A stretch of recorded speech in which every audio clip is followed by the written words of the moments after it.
Biostatistics. Hello, dear nurse students.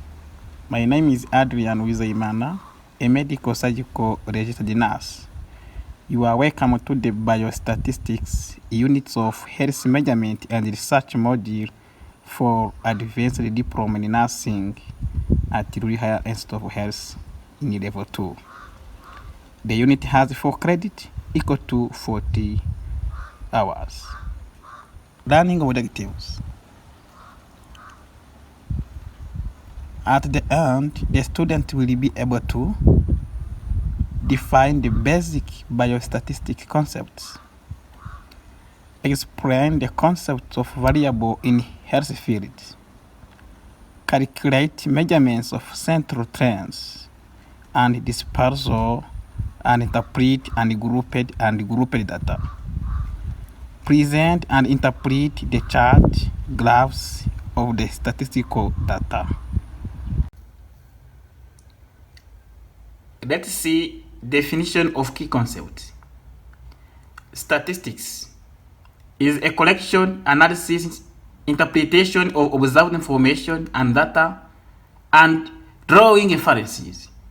When we say inference, we understand a conclusion reached on the basis of evidence and reasoning. Let's have an example. If a teacher wants to know how the students understand the course, the teacher will set questions and ask a question to the student. The students respond to the questions, and each question will be graded. From those grades, the teacher will put them together and analyze them. After that, we'll interpret. In interpretation, he can interpret as he wants. Maybe he wants to know how many students perform well among the others. Here he can draw a conclusion and say the female perform well than male. The male have understood very well the unit, the course than female.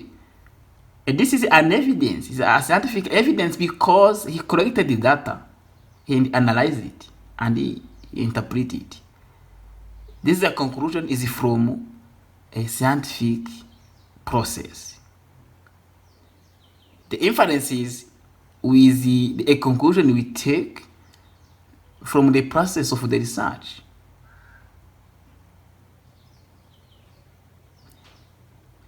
And when we say biostatistics, we understand that the statistics, now the data, those information are derived from biological science or medicine. A variable is a characteristic that we would like to measure on individuals.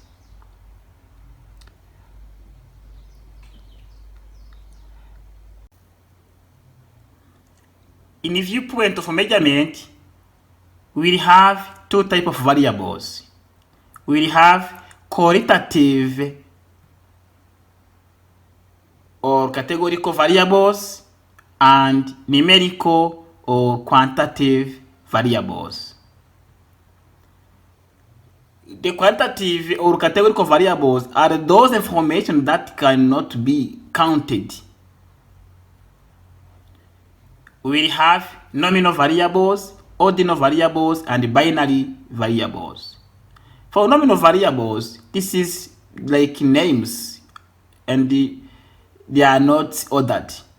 For example, if we say the blood group, you can say a person is having group A, group B. You can see it is not a number, there is no another. So it's nominal variables. It say to be single, to be married.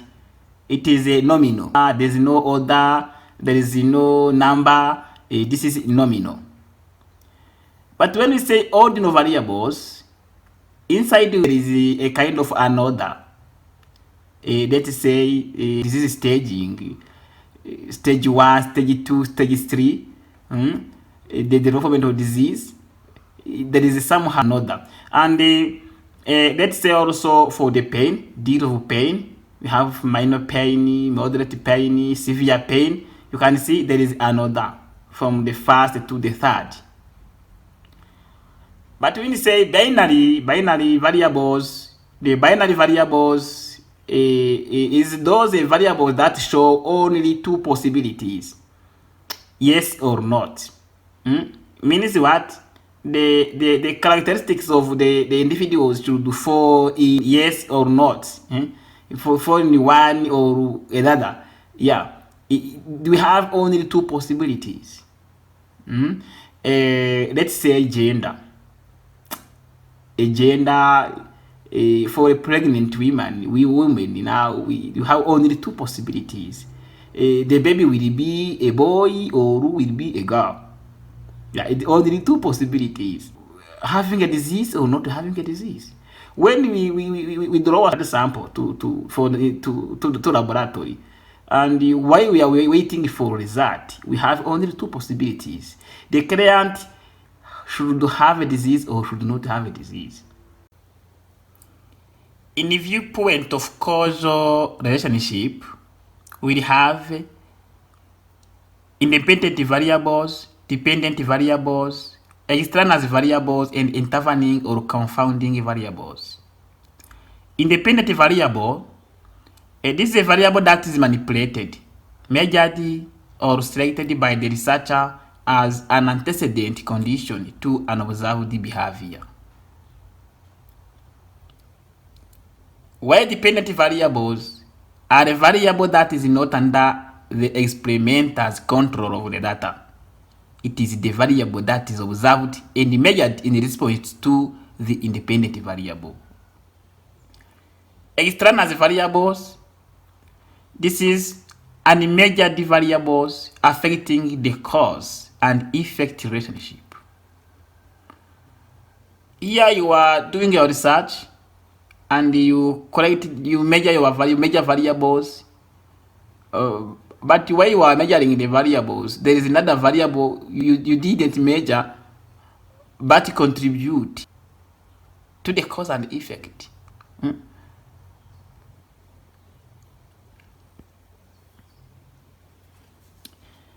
Let's have an example.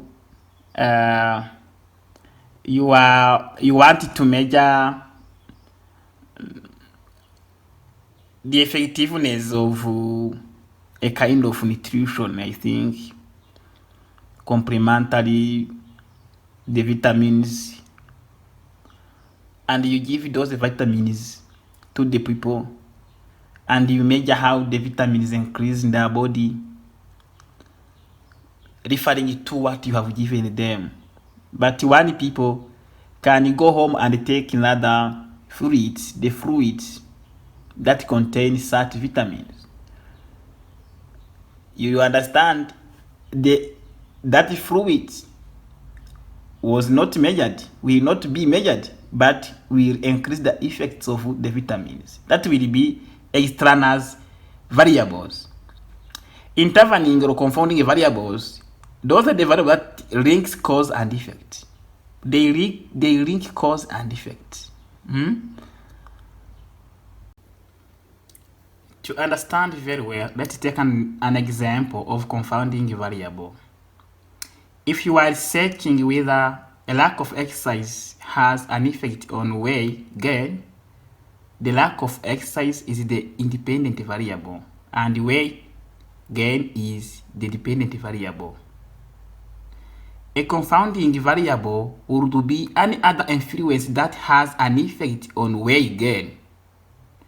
We can say amount of food consumption is a confounding variable. Means what? While you want to do the research, you have to control where the confounding variable. Another important key concept in biostatistics is the frequency. The frequency is the number of occurrences of a repeating event per unit time. This is called absolute frequency. While relative frequencies, this is the ratio of the frequency to the sum of the frequencies. Cumulative frequency, this is the sum of the frequencies and all previous classes. Okay, let's explain it with an example. Let's take an example of how we can calculate relative frequencies from absolute frequencies. We said that the relative frequencies, this is the ratio of the frequency to the sum of the frequencies. Here we have the frequencies now, these absolute frequencies, and the sum of the frequencies is 10. Means what? The relative frequencies of group 8 to 10 will be the frequency. The frequency will be 5. It will be 5. Now this is will be 5 to the sum of the frequencies to 10. 5 to 10. Now we divide 10. We have here we have 0.5. The 0.5. There it can be also written on percentages. Percentages will be 5 over 5%. It will be 5%. And here we will have 3. We have 3 and over 3 over 10, and we have what? We have 0.3. It is 0.3. Maybe we have 0.3 equal to 3%. Yeah, there is a relationship between decimal and percentages. Also here we have 2 over 10, and that will be 0.2. That can be written as 2%. Okay. Now, when we go to the cumulative frequency, this is the sum of the frequencies and all previous class. Now here, this is the frequencies we have. This is the frequencies we have. Now here we don't have the previous class. Now this class is having cumulative frequencies 5. But if you arrive here, for second class, you have 3 plus 5. 3 plus 5, that will be equal to what? Equal to 8. And we remove it to the last class under 5. We'll have 8. We have 8 plus 2. That will be equal to 10. Okay, I think this is enough. This is enough for relative frequencies and cumulative frequencies.